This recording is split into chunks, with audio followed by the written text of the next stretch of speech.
অত্যন্ত ভারাক্রান্ত হৃদয় নিয়ে ভিডিওটা করছি। আজ আমাদের মাঝ থেকে এমন একজন ব্যক্তিকে আমরা হারালাম, যার অভাব বাঙালি চিরদিন মনে করবে।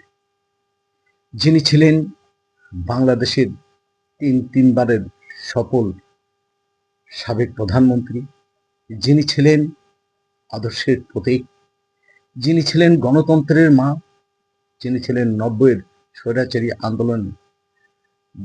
স্বৈরাচারী বিরোধী আন্দোলনের অন্যতম নেতা, যিনি ছিলেন আপসহীন নেত্রী, যার আদর্শে আলোকিত হয়ে আগামী বাংলাদেশ সুন্দরভাবে গড়ে উঠত, সেই মহিয়সী নারী, সেই কিংবদন্তি নারী,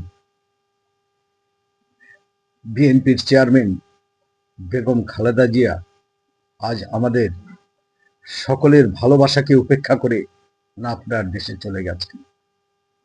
আমরা সেই নেত্রীর, সেই মহিয়সী নারীর, সেই কিংবদন্তি নারীর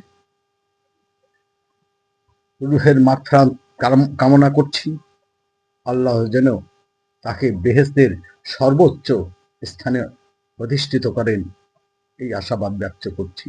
সবাই সেই মহিয়সী নারীর জন্য, সেই বেগম খালেদা জিয়ার জন্য দোয়া করবেন, তিনি যেন পরপারে ভালো থাকেন।